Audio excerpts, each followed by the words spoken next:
بسم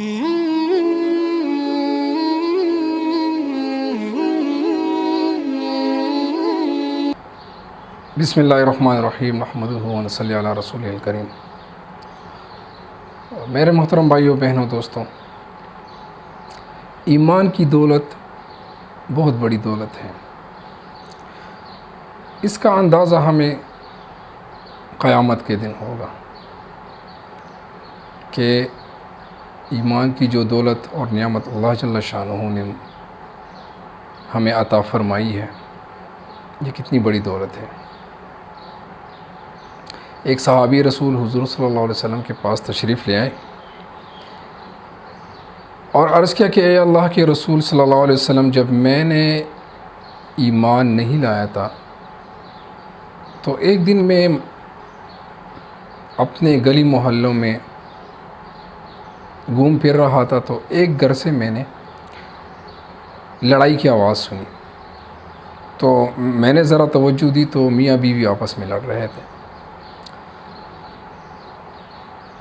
تو کچھ دیر کے بعد وہ شخص باہر نکل آئے تو میں نے ان سے وجہ پوچھی کہ آپ کس بات پہ لڑ رہے تھے؟ تو اس شخص نے بتایا کہ میرے گھر میں بیٹی ہوئی ہے، بہت خوبصورت ہے، میں اس کو دفنانا چاہتا ہوں، مارنا چاہتا ہوں، لیکن میری بیوی مجھے نہیں چھوڑ رہی۔ وہ کہتی ہے کہ یہ ابھی چھوٹی ہے، خوبصورت بھی ہے، بڑی ہو جائے تو پھر کر لینا۔ تو میں یہ بات نہیں مان رہا تھا، تو اس بات میں ہماری لڑائی ہے۔ تو پھر کہتا ہے کہ میں نے اس شخص سے کہا کہ اس طرح کر لو کہ یہ بچی مجھے دے دو، اس کے بدلے میں تمہیں جو چاہیے وہ مجھ سے لے لو۔ تو اس شخص نے کہا کہ اچھا تم بدلے میں کیا دو گے؟ میں نے کہا تم جو مانگو گے، جو ڈیمانڈ کرو گے۔ تو اس نے کہا کہ ایک اونٹ اس کے بدلے میں مجھے دے دو۔ ان کی تو بہت قیمت بھی ہوتی تھی، پہلے تو وہ اس کو دفنانا چاہتا تھا، پھر بدلے میں اونٹ بھی مانگ رہا تھا۔ خیر، اس صحابی رسول نے اس کو ایک اونٹ دے دیا اور وہ اس بچی کو لے گیا۔ فرماتا ہے کہ میں نے اس بچی کی تربیت کی، پھر اسی طرح ایک دوسری بچی بھی مجھے ملی۔ پھر کیا ہوا کہ میں اسی طرح ہی کرنے لگا کہ جب بھی مجھے پتہ چلتا کہ ایک گھر میں بیٹی پیدا ہوئی ہے اور وہ اس کو مارنا چاہتے ہیں تو میں ان سے وہ بیٹی لیتا، ان کو بدلے میں اونٹ دیتا اور وہ بچی کو لے جا کر میں اس کی پرورش کرتا۔ یہ صحابی فرماتے ہیں کہ اس طرح میں نے تقریباً 100 لڑکیوں کو خریدا ہے اور اس کی میں نے پرورش کی ہے اور پھر اس کی میں نے شادیاں بھی کی ہے۔ تو اللہ جل شانہ اس کے بدلے میں مجھے کیا دیں گے؟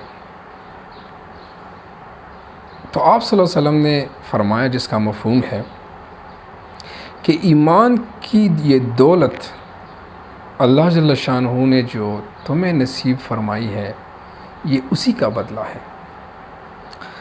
کتنی بڑی بات ہے۔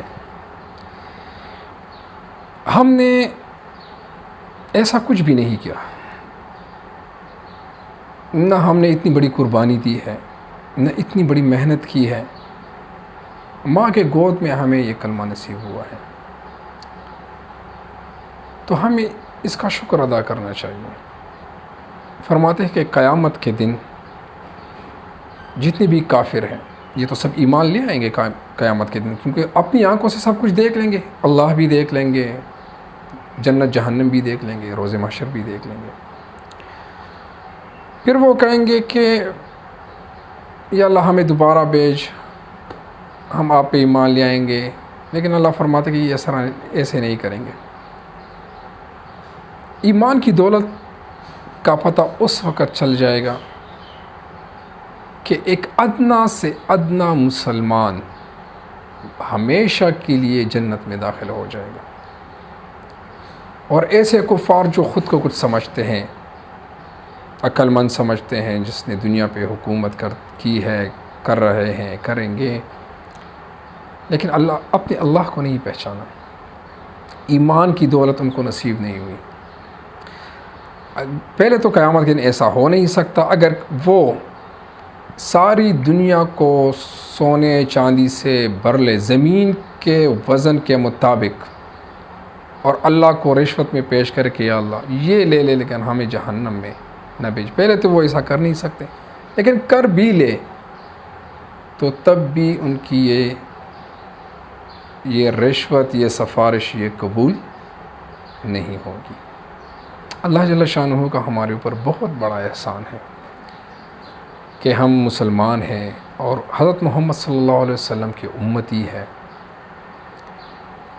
اب اس کا شکر ہم کس طرح ادا کریں گے؟